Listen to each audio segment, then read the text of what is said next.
Hi, today I want to give you a brief introduction to Ichiyo. You will be reading one of her stories for this section. As you can see from the picture, Ichiyo is a woman, one of the many things that makes her a fascinating writer of her time, because there were so few women active in the late Meiji period.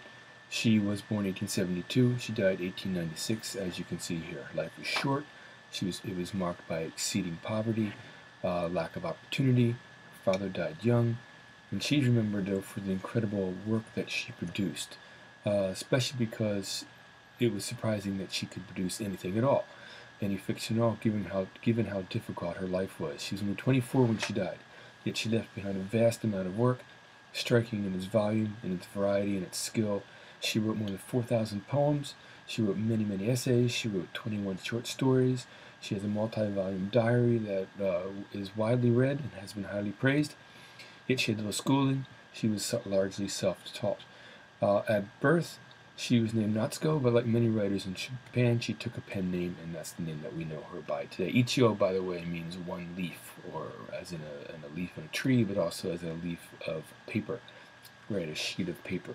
So it's quite a profound, poetic name indeed. Her father was a minor official in the new Tokyo municipal government, right? So in some ways this history reflects the things that you have now read about and are learning about.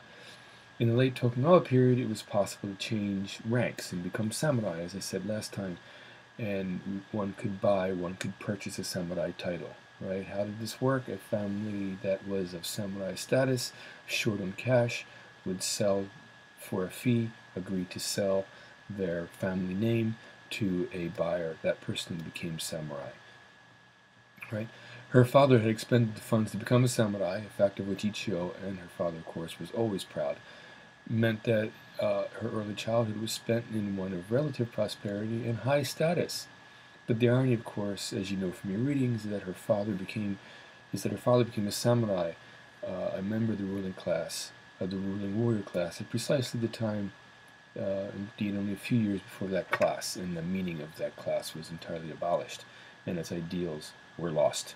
Thus, her family, like so many, became a victim to the rapid changes of these years, and this becomes one of the themes of her work, as I hope you can see.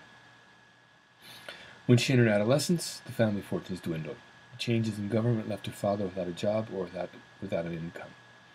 Like many samurai who had expected to be supported by the lord to which they were attached, few samurai had any idea how to invest money or run a business and to make their way in this new society. So her father died when she was 17, which is in 1889. He had lost all the family's money in bad business deals and unwise, unprofitable investments. The family was destitute, without a male to lead it. Ichiyo herself long had aspirations of writing fiction and was able to publish in prominent magazines from a relatively early in her life. And a feature of her life from this time is that based on the grinding poverty that plagued her and her family, and she lived at this time at the edge of the Oshiwara, the pleasure quarters of which you know from other your readings and images online, in a neighborhood very similar, no doubt, to that's depicted in the short story you're going to be reading. She would open a sweet shop and later move to an area known for drinking establishments, but no surprise that this is the area that is depicted in her fiction. All of her works have been made into movies. She's a highly popular, highly widely read author. This many 150 years later, she seems to have captured some of the spirit of the Meiji era. She's captured some of the gumption of people who work hard and get ahead. She captures the sense of excitement and change of the time. Readers have always found what they want in her work. For a long time, she was seen as the last of the old Japan that had faded away, reminding many of 17th century writers, or even earlier, when the Japanese women were the most prolific and influential writers. This is 11th and 12th century. Very interesting writers. Many now talk of her as the first of modern feminists because of her depictions of the life of women in the pleasure quarters. And perhaps more than any other reason, she endures among Japanese readers because she's such a good storyteller. She's popular because of the mix of the old and new that one finds in her fiction. It's exactly the mix of old and new that was confronting people in this period in which she wrote, in the sort of mix of old and new that I hope that you will take from these readings. Her work is serious, but not ponderous and overly self-absorbed as much that would come later in the Japanese tradition. By the same token, it remained much of the light-hearted humor of the Tokugawa-era stories, without the frivolousness for which that era was known. One thing I hope you get from the stories is this sense of psychological insight, the way different characters have very different personalities that you very quickly can learn in the short span of the story. This is one of her contributions and one of the ways that the story feels modern.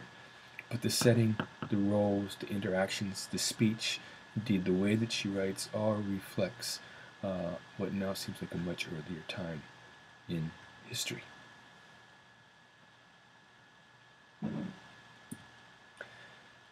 I will make these available to you later, but I also want to let you know that these two sites, the Britannica.com as well as Wikipedia, have pretty good backgrounds to Higuchi Ichiyo as well.